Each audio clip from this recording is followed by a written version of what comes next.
बिस्मिल्लाहिर्रहमानिर्रहीम। शुरू करता हूँ अल्लाह ईश्वर के नाम से जो बहुत कृपालु और दयालु है। मैं सन 2008-10 फरवरी को पीस पार्टी ज्वाइन किया। मुझे डॉक्टर अयूब साहब का जो उद्देश्य और जो उनका विचार लगा वो हमारा जब 1939 में जब भारत आज़ाद हुआ था तब उसमें हमने बहुत सारी आज़ादियाँ दी थी और हमारी कुर्बानियाँ थीं।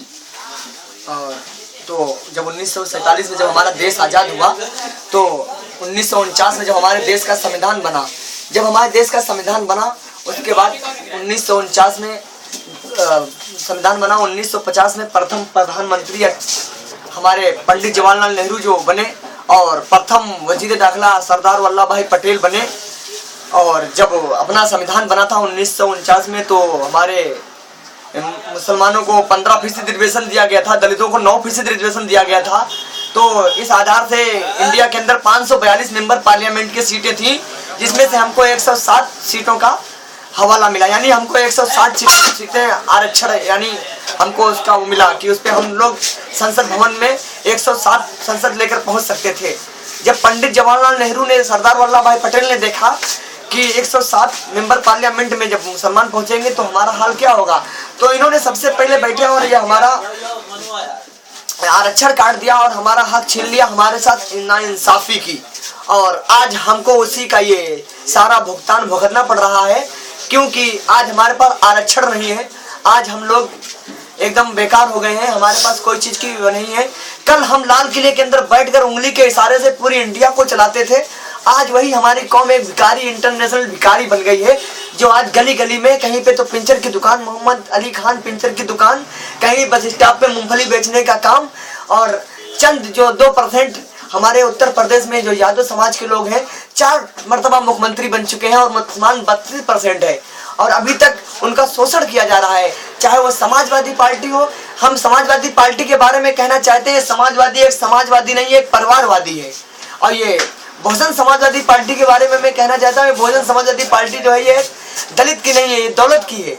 अगर ये दलित की होती तो बहन जी ऐसा नहीं करती। यहाँ तक कि हमारी माँ सीता को भी इन्होंने कलकर्णी कहा और भगवान श्री राम जी का इन्होंने अपमान किया।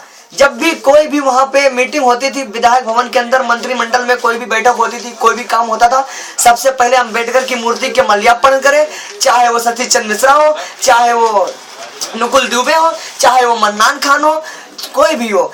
और क्या हम जब उत्तर प्रदेश की सरकार में आ जाएंगे, जब हमारी सरकार आ जाएगी, क्या हम बोलेंगे हम मुसलमान हैं, आप नमाज पढ़ो? इसने क्यों अपमान किया, इसकी क्या हैसियत है? उसके बाद में इन्होंने एक और गलत काम किया हमारी कौम के साथ। हमारे अकबरपुर जिले का नाम था, उसका नाम अम्बेडकर नगर कर दिया। खलीलाबाद जिले का नाम था, उसका नाम संत कबीर नगर कर दिया।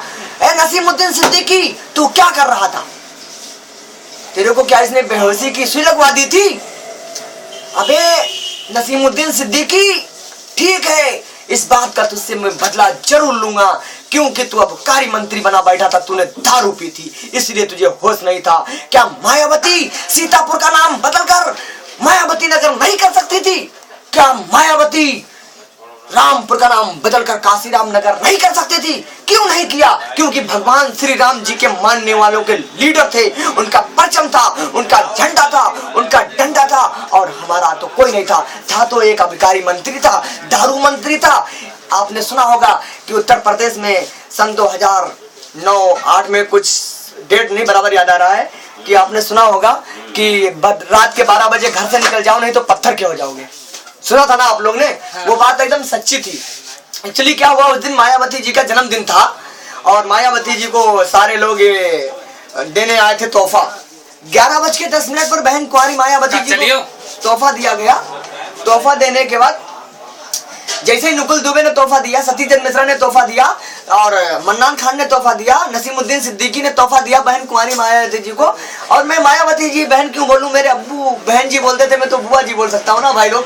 तो क्या हुआ, एक्चुअली जब ये लोग तोहफा देके बाहर निकले तो बाहर एक बोर्ड लगा था, मेरी जान ध्यान किधर है, नसीमुद्दीन सिद्दीकी की दारू की दुकान इधर है।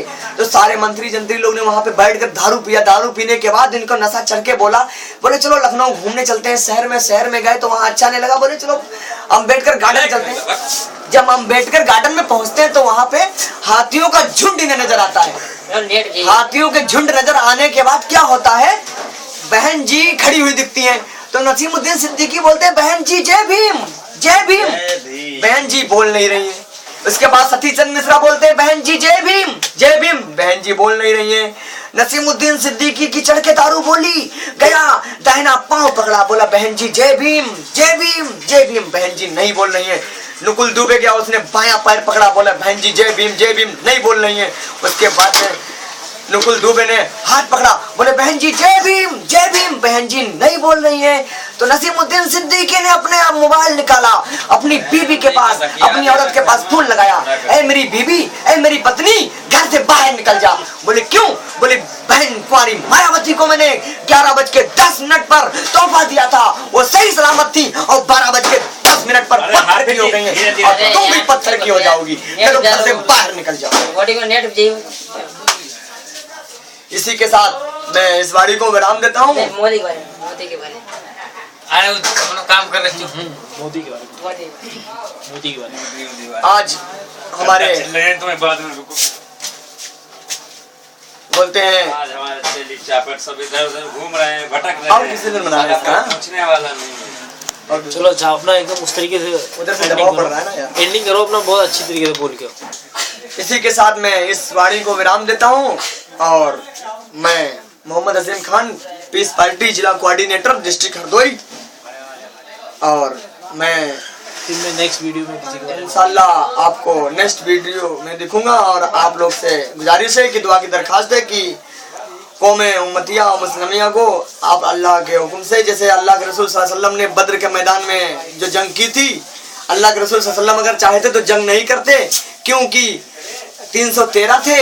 लेकिन अल्लाह के रसूल ने बोला कि अगर आज मैं जंग मैदान में नहीं आऊंगा, जंग अमल में नहीं आऊंगा, तो कल को हमारी उम्मत भी अमल में नहीं आएगी, ये भी बैठकर दुआ करेगी। तो जंग अमल में निकल आओ, मैदान में निकल आओ, अपना झंडा अपना डंडा ले लो और चले आओ। कब तक मायावती, मुलायम, नरेंद्र मोदी और अडवाणी, अटल के जिंदाबाद करोगे? अपना जिंदाबाद करो। ओके, अल्लाह हाफिज़, अस्सलाम वालेकुम।